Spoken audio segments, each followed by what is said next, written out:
To achieve this, what has the government put in place to make Enugu State the destination of choice for business and investment, exploring areas like tourism, power, real estate, solid minerals, and more? Has the ease of doing business in Enugu State improved? We'll find out.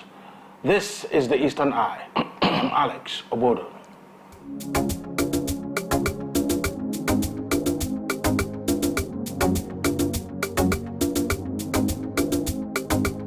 The Eastern Eye here on Afia TV is a program that x-rays the political, social, and economic developments around us. My guest tonight is Dr. Sam Obodo. He's the MD CEO, Enugu State Investment Development Authority. Thank you so much for joining me tonight on the Eastern Eye. Thank you, Alex. So, for having me. There's been a lot of talk about disruptive innovation of the government.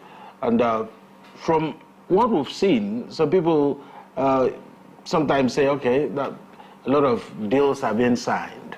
When are we going to start seeing the fruits of these deals? So let's start by talking about the investment climate in Enugu State. Between May 2023 and now, if one asks, what's the investment climate in Enugu like? For someone who probably just drives into Enugu and wants to make inquiries about starting a business or setting up one. Thank you, Alex. The fundamental basis for any governance, especially in driving economies, require that you have a structured, targeted, and measurable system and initiative that you use to achieve that goal. And all these were part of what His Excellency Peter Mba promised the state, promised the Enugu, the inauguration. And to activate that, he went straight to his office from the swearing-in ground and enacted the Executive Order number 3. That Executive Order number 3 set the tone as to how government will interface, how government will change the investment climate, how government will deal with the citizens in terms of government to business interfaces. Executive Order number 3 was groundbreaking in the sense that it not only mandated the MDAs under, of course, penalty of the lead of the head of the MDA to publish, to devise, come up with their service level agreements. The service level agreements basically will stipulate the services the MDA is supposed to provide, obviously according to their mandates and, of course, with the input and directive of the governor and sometimes the law, the House of Assembly. How it's going to be done, the timeline, the cost, the steps, the requirements, the documentations, put it out there and publish that so that the citizen would have to go online to the state website and see what services are there. And not only that, the executive order mandated the disclosure. In fact, for the first time, MDAs have been mandated to have a service level agreement, disclose it, and be transparently monitored. And in that SLA, you would have to put in there advanced provisions for changes. You can't just change. There are steps and also grievance redress mechanism that will now assure the citizens, the businesses that interface with the MDAs, how accountable, it puts in place accountability structure to it. And so at the core of business or investment drive, or at the core of investment growth in any society, require two things. It requires that decisions are based on predictable regulations, and that decisions are also transparently communicated. And so this is at the core. This is the building block that His Excellency initiated on the first day of his inauguration. Then he went on to insist on that. Obviously, the kind of the way he assembled his team, the way he structured the interface, the way he structured the activities of the MDAs, restructured it, and set up how to do a kind of like fundamental changes in the so-called ease of doing business. And they did that by strategic initiatives anchored on three bases: digital transformation, infrastructure advancement, and then regulatory reforms. Obviously, we have onboarded, and we're almost done with onboarding the MDAs to the e-governance platform. And so interfaces, relationship, things that you do between government and businesses and citizens are now done in ways that it will be traceable, because it's no longer about paper. And once it's there and it's recorded, the online, the digital world doesn't forget. You know, it's also done in a way that is efficient, no longer moving files and all that. That is the target, and they have started. And for the rest of the most of this part of most of the year, the government had embarked on the training and retraining of the civil servants on digital exposure, the digital platform, the e-governance structure, and all that geared towards having a predictable system where citizens, especially business, can relate to. But then with the business enabling MDAs, the BEEs as we call them, more emphasis were given on their processes to reduce the time it takes, on their redundant processes, to remove redundant processes that, you know, create bottlenecks around, and also on the fees, so that it becomes predictable. And also the mode of payment.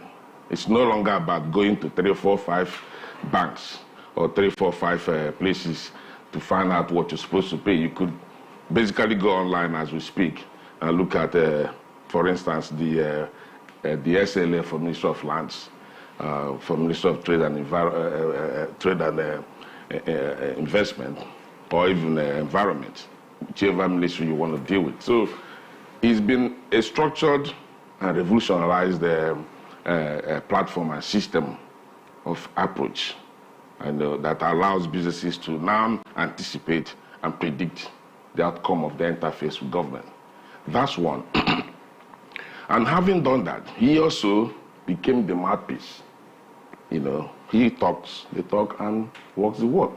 So he moved the state into massive investment in infrastructure, massive investment in education, massive investment in healthcare. You have to have infrastructure, you have to have a trained workforce, you have to have a healthy workforce. These are the core of a society that will succeed. And in that sense, he's preparing, and he's prepared the platform for the growth that he promised. Mm. All right. Thank you so much for taking your time to reel that out for us. So now that you've mentioned, because you touched on real estate a bit, and it looks like in Enugu right now, real estate is such a lucrative business. And recently the governor launched what are called I think it's NGIS, I think that's what it's called, NGIS, the Ministry of Lands, to have the people register their lands virtually, whatever, land records. How do you think this will change how people acquire lands, and people also with intentions to do business here, now that they know that maybe from the comfort of their homes they can access whatever records that are available? They can take a look and say, okay, this is something we can take a look at. Do you think that it's come to that point where the would-be investors or potential investors will start licking their lips and start thinking that maybe there must be something here? Well, the geographic information system that was recently launched is one of those initiatives aimed at enabling business environment reforms, one of the key anchor, because everything you do in business, every investment is on some land. And if you don't get it right, you're just talking. So it was a bold move to digitalize the land administration system of the state. And what it does now is well, you know, earlier in the year before this was launched, we've embarked on a lot of archiving of old documentation, and it's taking a lot to come. And so now it's been you know, packaged in a structured way under the NGs to manage the land administration in a digitalized mode, in a transparent mode, and that cuts down. Basically, at full operation, will remove the incidences of double sales and all the wahala that we know that exists in the land administration previously. And without doing that, the investor world would not have that comfort and confidence to come and invest. And also, in addition, people invest where they feel that the investment is safe. Enugu State is safe. Part of that reform, too, is not just doing the soft one, the regulatory reforms. It's not just the infrastructure, it's also the security. Security is also at the core, and you would see how this government has driven that with the command center, with the robust investment in the security operatives, with the infrastructure given to them, the vehicles, the cameras, and all that. And also the focus on eradicating the so-called sit-at-home that had held the Southeast and held Enugu being part of the Southeast down. And so the place is liberated, and that's what you see. And that's why you see this upsurge in the land, in real estate investment in the state. There's actually a real upsurge in that. So let's talk about logistics and aviation. It looks like there is a lot of talk and a lot of movement in that direction. Just recently at the town hall within the Enugu, the governor also made mention again of the coming on board of Enugu Air soonest. But then a lot of people are also looking, they're talking about the transport infrastructure, which the government seems to be doing something about. Putting this together and with an international airport that isn't really off the ground, as it were, you know, how will all that come together to really beckon on investors? I mean, if you are in the logistics and transport sector, would you be looking at Enugu and saying, you know, maybe I can take a chance? Sure. I mean, at the core of business is the movement of people and goods. That's really what it's about. And if you cannot move people in a very seamless manner, it inhibits the growth of businesses. Earlier in the year, the government embarked on the negotiations with the federal government, just like His Excellency mentioned or stated at the town hall. Clearly, there were clear, robust engagement with the federal government to take over and finish the long-awaited international wing, which is almost finished. And His Excellency had made it clear on that day that the negotiation is almost complete, and that's going to be done. If that happens, then it opens up this axis. This is really like a window into this part of the nation. It opens up this axis. Enugu is fortunate to have a number of other, what we used to call the aid-to-trade infrastructure, the bonded warehouses and all that at the airport.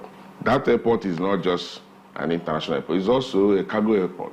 And so it helps to bring in the cargo needed for development, and also helps to export products, both agricultural and finished manufactured goods. So yes, that is something that has to be done. But even within, a measure of a functioning business-friendly society is how people move within. How comfortable, how smooth is the movement. That's also why the government took the bold initiative to establish the transport hubs, the 4 transport hubs, the one that is almost done at the Holy Ghost, which is ultra-modern, which is international standard. The Soka one, the same, and there are a few other ones that will come up at the Four Corners and Ninth Mile. So what that does is it streamlines and puts some order, some sense of order and decency in the movement of people. You will also see within the state, especially in Enugu Metropole, where that a number of these modern bus stops are being constructed. Why? It's because the bus stops will be done so that by the time the modern buses that you find in any other country, which is coming very soon, will be launched for the movement, the internal movement of people and goods. The bus stops will be there to facilitate and support the revolutionize the transport system and the transport infrastructure that the state has invested so much money and time in. These are all geared towards making the state a first-class society, a first-class community, a first-class business destination, both to live, to do business, to invest. And by the time all this comes in, and that's also why you see also an upsurge in investment interest in the state, because investors smell the money from a distance. They see the seriousness behind what the Excellency is doing, and they know that this will lock in. So they're hedging their bet and coming in to tap into the what is already a success story within such a short time. And that's why, because they know there are few things that you put in place that will convince serious investors that you know what you're doing. You know, and part of doing that also is government has to be very intentional in de-risking people's investment. There are some costs, there are some burden, there are some risk that only government can remove. I had a client in my private practice who had a textile company. He was always telling me that when he came to Nigeria, his bankers in England told him, "Why are you going there? The country is bring your own infrastructure, bring your own security." You know, so we're removing all that risk because businesses cannot carry the risk of infrastructure. It's too massive. The risk of security. You know, businesses do not need to have generator, do not need to have boreholes, do not need to hire guards all over the place, because it is inefficient, and ultimately it's passed on to the people, the customers who are already burdened too, and that's why businesses fail. And if you look at the kind of the strategy, the policies and actions taken by this government in electricity, in transport, in security, these are not accidental. These are intentional actions, intentional policies to make the place a first-class investment destination, and we're seeing the fruits. All right, there are many things to talk about, but let's talk about moribund assets. How, you know, getting into the long abandoned but highly attractive, especially for the people, there is the nostalgic part to a lot of the assets that were abandoned. But then it looks like this government is paying attention now. One of them is the palm production, UPPL, United Palm Producing Company. Mm-hmm. And you also have the Sunrise Flour Mills, which the government also announced that it will be revitalizing. So, and then on the other hand, there are a few, that's the Sunrise Flour Mills there. On the other hand, there's the International Conference Center, which has been there for 16 years and counting, and even more now. But then he came aboard, he's completing it. What signal is this sending to somebody, just like you said, someone who can smell the money? Well, let me start by being practical here. If you want me to come to your house and your house is dilapidated, I will be hesitant unless there's something else untoward that I'm coming to do. So if you have assets that you cannot put to work for you, you may not be able to protect my investment either. But besides that, these are legacy assets bequeathed to us by the founding fathers who had dreams. And getting them to work is not just that they are symbolic, that we're getting back to our youth, our old self. It's also getting them because they are viable. Because you need that to drive this envisaged modern economy that we're all working towards, that is also unfolding before our eyes. You need a standard conference center, an international capacity and a conference center to support tourism, to support businesses. You bring tourists, they will see the potential in your economy and they will invest. You need that to support the Air Enugu that we're talking about. You need that to support the even the academia. You need that to support practically everything you do. I mean, you can't talk about a city like Enugu and you can't even hold an ordinary, well, I wouldn't say that, but a convention as large as the MPA, my own association, or that of an international conference, for instance. You need such facility to do that. That's when you know that a city, a country, a state is arriving. That's when you know they are serious. You already know that, of course, the issue of sunrise goes without saying. You must eat. You must eat bread. You must eat some of it, you must do all that. And it's been abandoned for God knows how long. It's been abandoned for over 30 years. And the signal given, the seriousness given, and the support, the incentives, the speed with which deals and the bottlenecks are removed has made it possible for the vessel to come. And it's investing over 40 billion, I believe, both in that and also in the feedstock, in the growing of the feedstock for the plant. Presidential Hotel obviously is needed to support the International Conference Center and the general business activity. But you're also missing one point. I mean, UPPL too, where they're investing 80, Pragmatic Palms is investing 80 billion naira in the revitalization. It's already a success too, because if you go there, the planting and the replanting is going on. But you're also missing the Niger gas. Niger gas has been abandoned for over 30 years.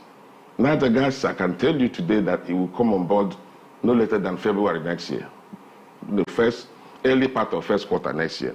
And so all that tells you that the government is serious. You do your own, the investors will come. Do your own and the investors will come. We'll take a break here. When we return, I have more questions for Dr. Sam Obunwobodo as we continue the conversation on the Eastern Eye. Stay with us.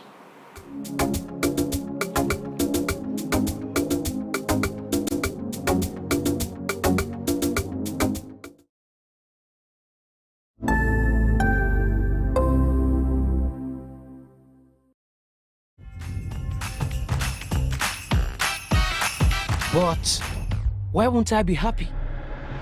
Not just because it's festive season. It's moments of friendship and 60 million reasons to love. Small Pepe.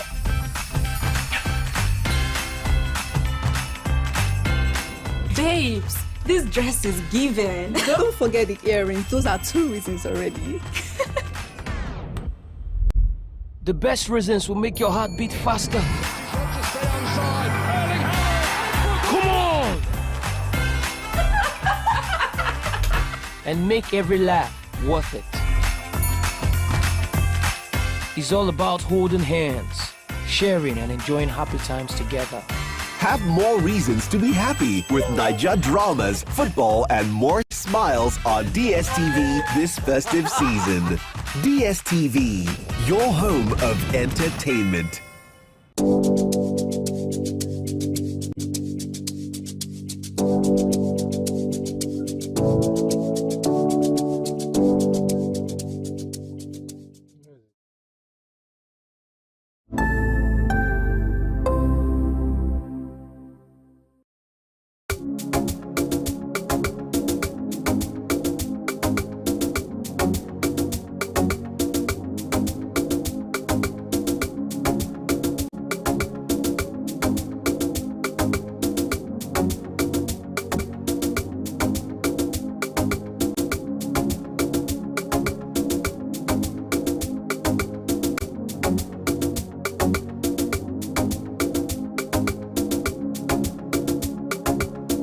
Welcome back to the Eastern Eye here on Afia TV.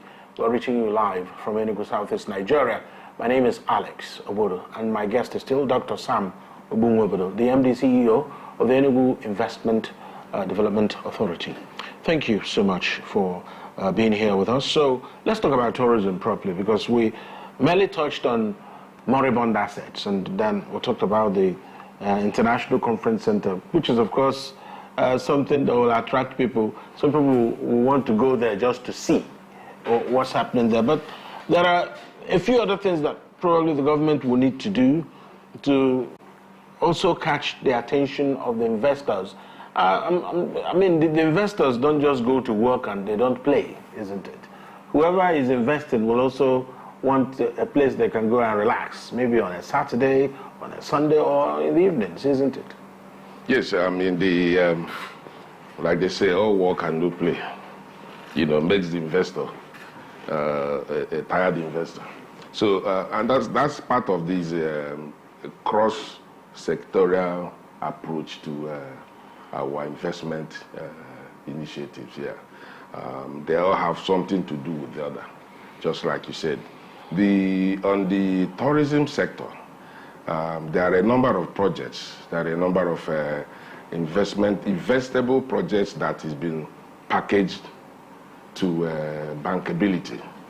And that's one of the other things that this government has done differently. In a bid to de-risk your investment, the government has invested money in scrutinizing projects, packaging them and creating some pipelines of projects that is investment ready. And what it does, you just validate the numbers, you validate the feasibility study, you validate instead of doing it afresh. And so we've done a number of those projects, including some in the tourism sector, the waterfalls, the pine forest reinvention at the 9th Mile, the hotels that you spoke about, the 5-star hotel that is coming up, the presidential hotel that is coming up to support an already vibrant tourist market in Enugu State. Obviously, the other things that we mentioned, the infrastructure, the modernization of the infrastructure as a whole, and also the security that is getting better by the day. All that keys into encouraging and inviting and making the state inviting to the tourists and investors. I mean, one will need to move from place to place, which makes it very, very important for the state to have good road infrastructure. Talk to us about that, because that's one of the areas the governor has made quite an audacious statement, and there seems to be a lot of activity in that direction. Roads. Yes. Roads and more roads. His Excellency committed to 10,000 kilometers in 8 years. And he's not just talking about it.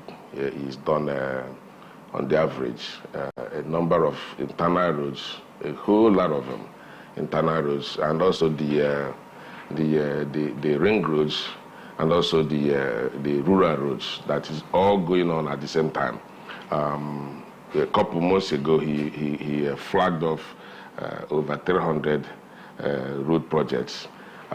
Before then, he also commissioned about 170 road projects across the state and even in the metropolitan, and we all witnessed that. It's just the state has become pretty much, like they say, a construction site.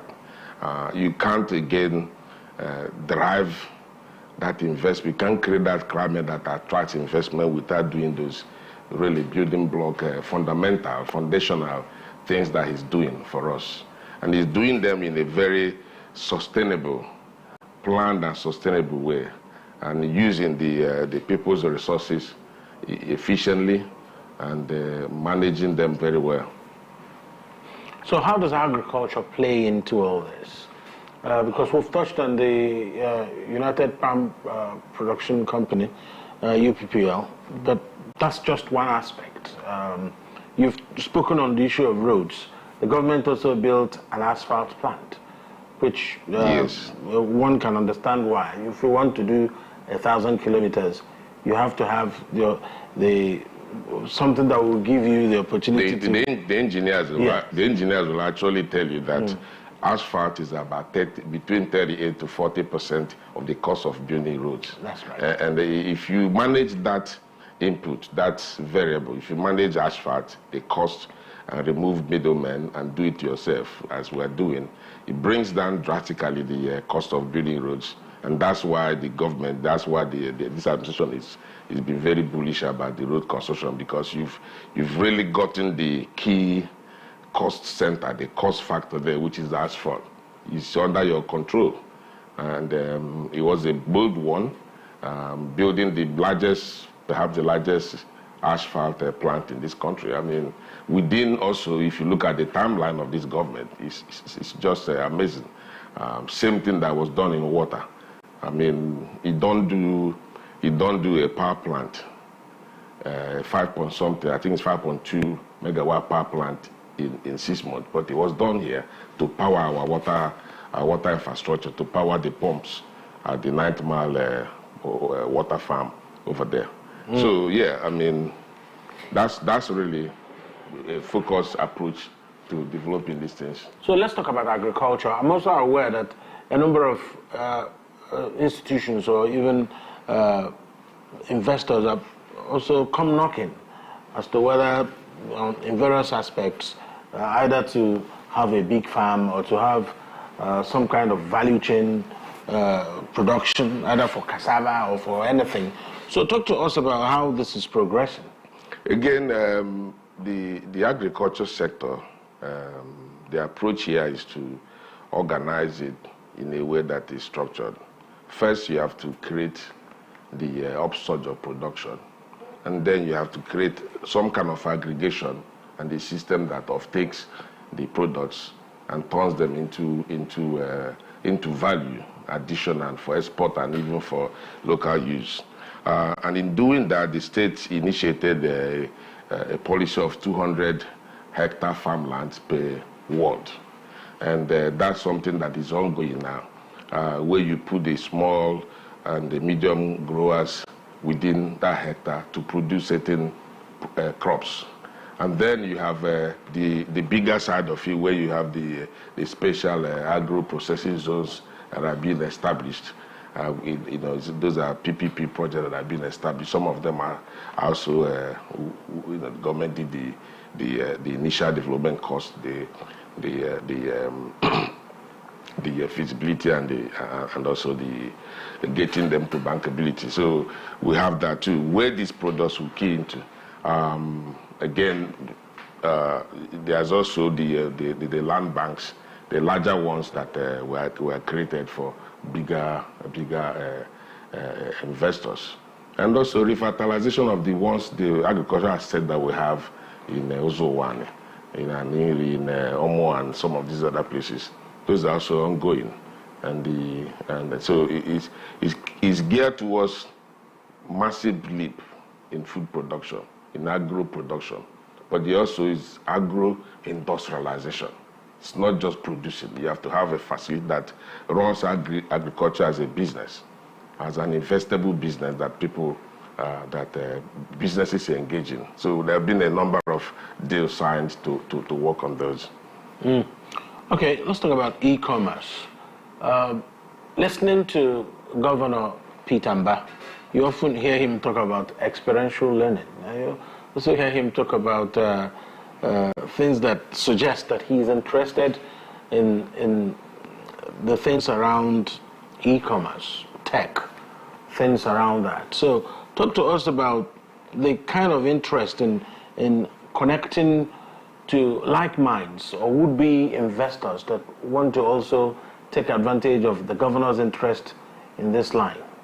You see, what the government is also doing in that is you have to really lay the backbone infrastructure for tech to thrive, for tech to take off, and one of which is having a robust fiber optics deployment in your state.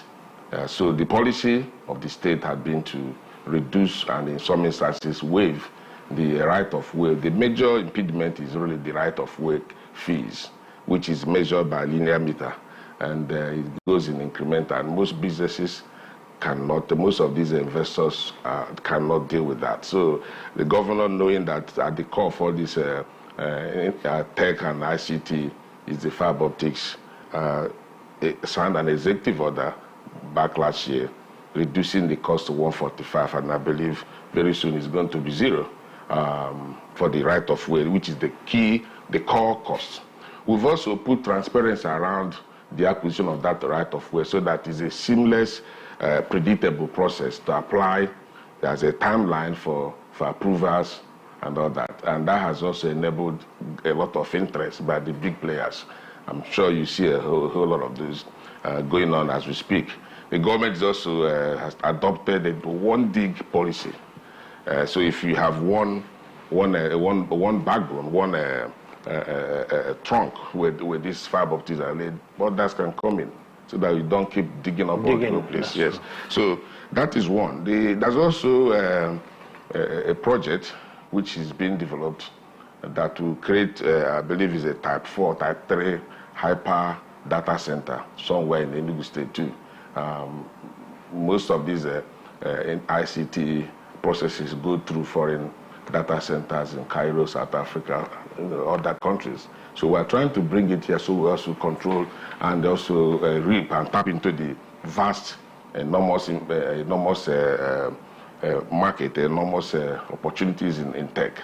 That makes it also affordable. That makes it also easier for our young, talented people to key into it. There's a number of other opportunities and initiatives going, especially some for the SMEs, the small tech young men and women at the SME Center here. They're doing a great, fantastic job having routine engagement, trainings and retrainings of our tech hopefuls and even the ones here. Again, it all ties into the ease of doing business initiative. We are pursuing that with like our lives depend on it. We are pursuing the regulatory reforms. We are pursuing the engagement. We are pursuing the dispute resolution. We are pursuing a whole lot of those things, both on the soft side and on the hard side, which is the infrastructure, the security, the roads, and the water. And so all that keys in they're all connected. They're all connected to making the state an investment haven. All right, so all these things we have mentioned will not work if there is no power.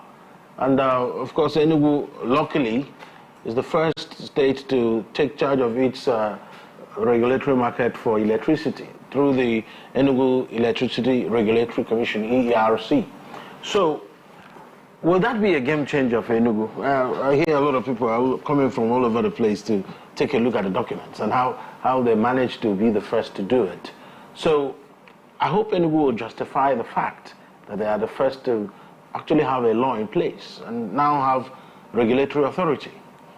Well, there's a saying which I think holds true for most part.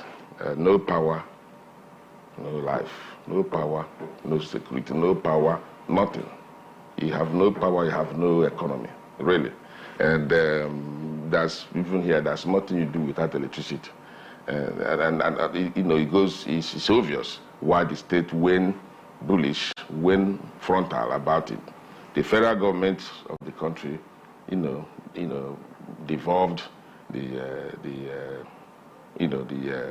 power sector to the states and removed it from the exclusive, devolved it into the concurrent, where anyone can play in the 3 or 4 value chains of power.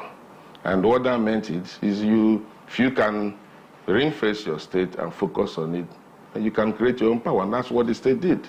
First, with the enactment of the law, one of the first in the country.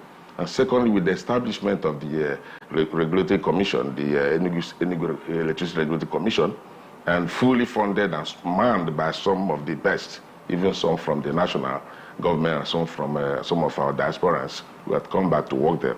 So that is the first key. If you can license an investor in power, you got it made. I can tell you that because of some of the bottlenecks at the neck, because you're dealing with a problem from afar. Our own regulatory authority is dealing with it from closer. Is dealing with it from his backyard, so from the closer, And as such, there's no reason why they cannot do it and some some of those. You can just look over the fence and see what they're doing. So you're able to, without bothering about what is going on elsewhere, set your own tariff. And tariff is at the core of power, because the investor must have a cost-reflective tariff that he can use to get a return on his investment, to get his money back. It's not charity. And so we're going to have that, and we are going to make it easier to license investment in the whole value chain. We're also going to make it easy to exploit the natural resources that we have that will power the coal, the natural gas and all that we have abundant in the state. All right. So let's talk about the tax regime. Some people believe that the tax is too much in the state.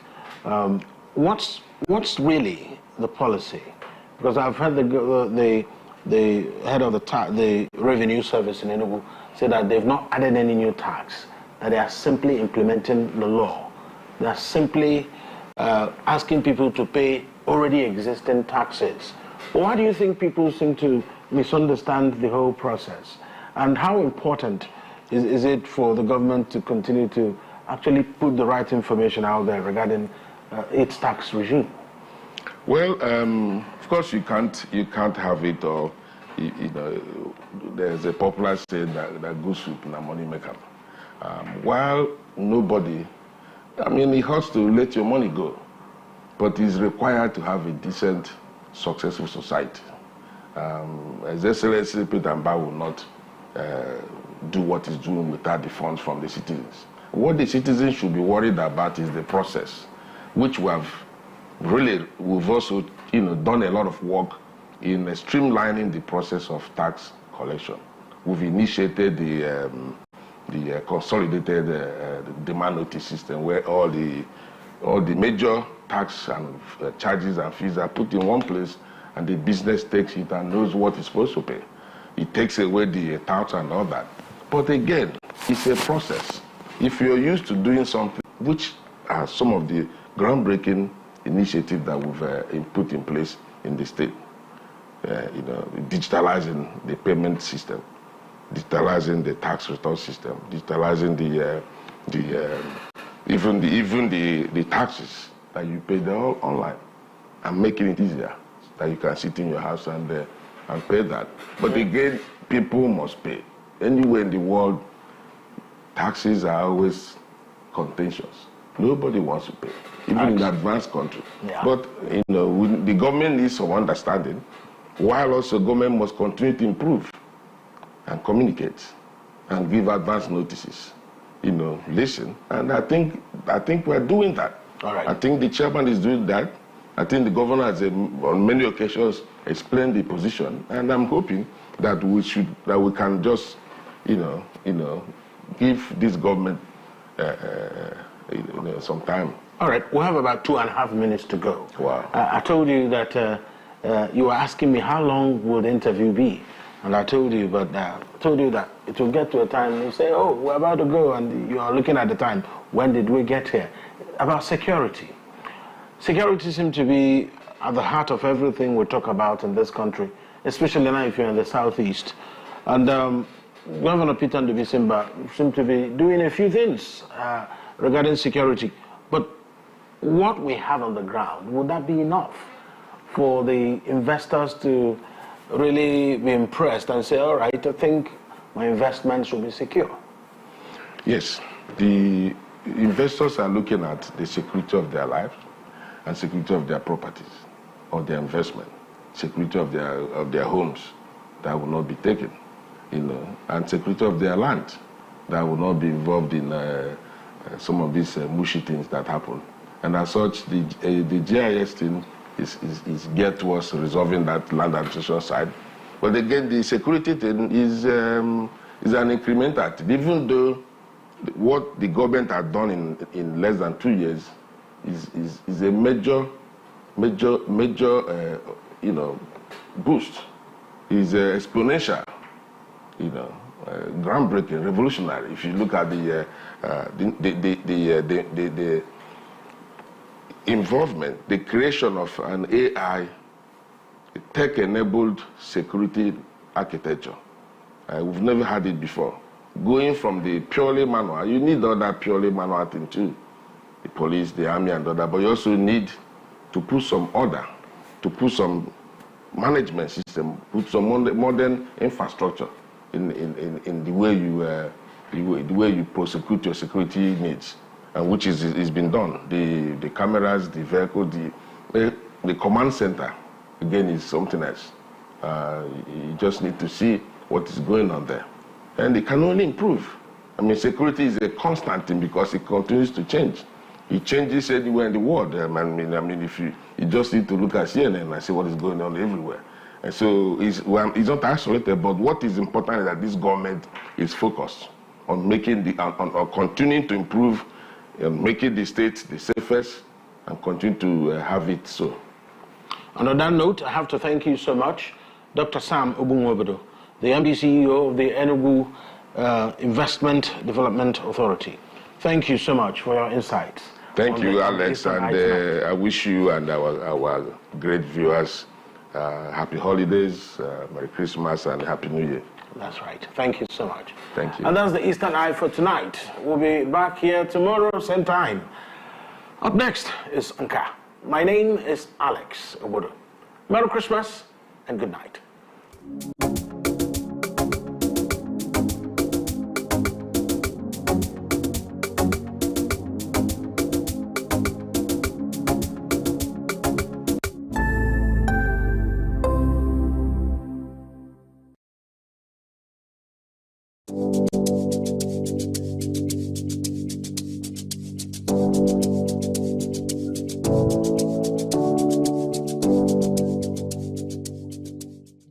What are your thoughts on the spate of sex for grades in Nigerian universities? This very issue of owing salary should be criminalized. How can they amplify their voices? People don't have evidence. Want to get to know about it? Have to stay tuned right here on Afia Morning Show to get the pulse and the feel of that.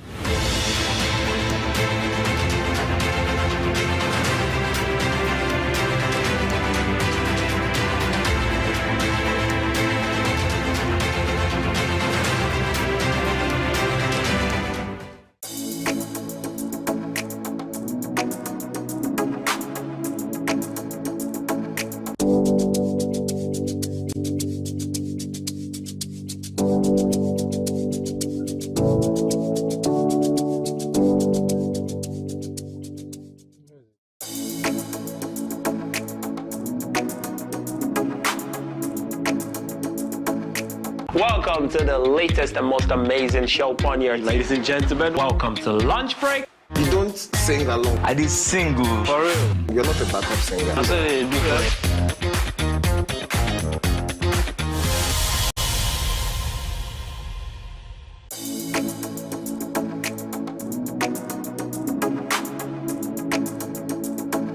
Hey ladies, join us on Gyno Plus every Wednesday at 6 p.m. right on Afia TV, DSTV channel 254 and GoTV channel 17, where we will delve into health issues affecting girls and women in society. Breastfeeding doesn't even cause breast size. The frequency of breastfeeding means the approach you take to make sure that your well-being is maintained.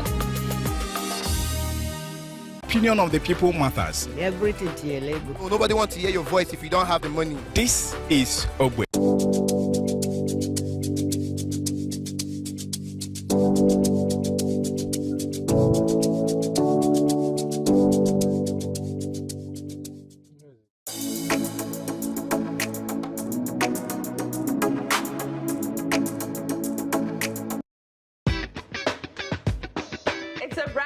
And another opportunity for us to gist and me to tell you, bring all the spice, all the things that are hot, trending, and exclusive on social media. Sometimes I know there's constructive criticism. I know that you know how to quote it. So for the people that don't understand, I want to be like, oh, why are you doing this? Please, I'm not a cross-dresser. I'm only doing this because of the money on Facebook. There are some people you need to just tell the truth brutally. Let it hurt them. Give it hot. Afia TV official, exclusive every weekday on Afia TV.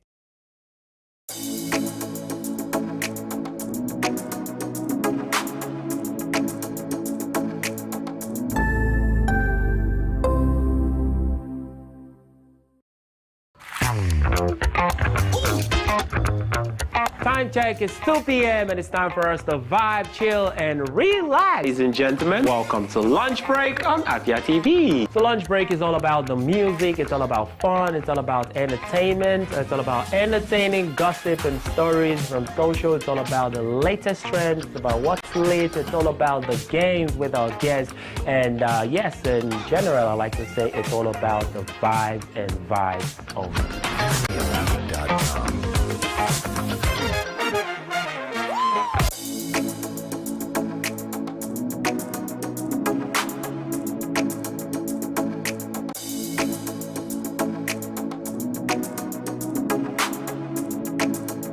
Good evening to you, viewer, and welcome to Women in Business, a show that profiles women, executives, and even the next door store owner, showcasing Igbo greatness to the world. I started always obsessed with books ever since I was a child. The stress of always converting naira to dollar and... An incompetent means an incompetent person.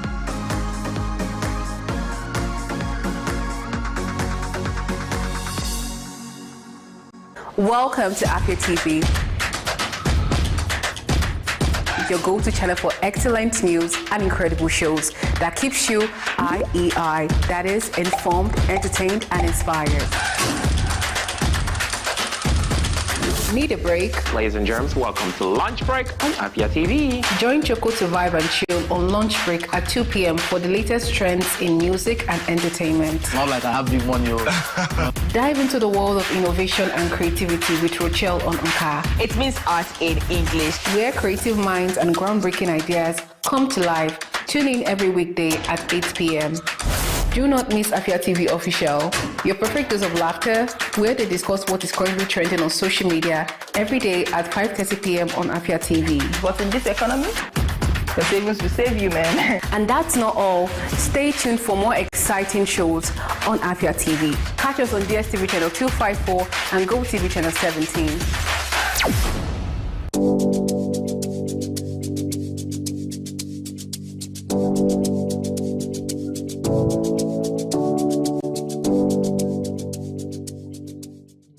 What are your thoughts on the spate of sex for grades in Nigerian universities? This very issue of owing salary should be criminalized. How can they amplify their voices? People don't have evidence. You want to get to know about it? Have to stay tuned right here on Afia Morning Show to get the pulse and the feel of that.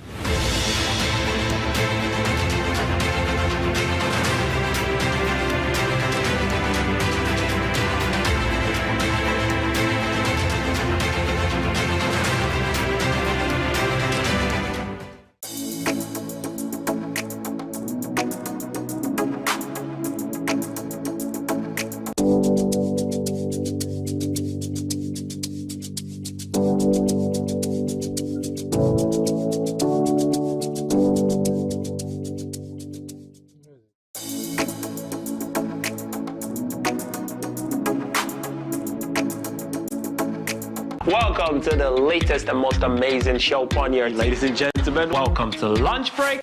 You don't sing along. I did single. For real. You're not a backup singer. That's what they do.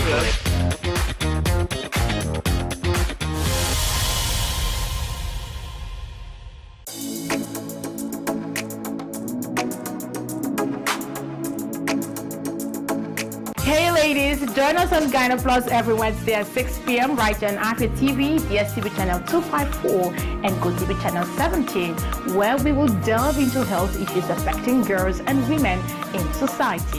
Breastfeeding doesn't even cause breast size. The frequency of breastfeeding means the approach you take to make sure that your well-being is maintained. Opinion of the people matters. Everything to your leg. Oh, nobody wants to hear your voice if you don't have the money. This is Ogwe.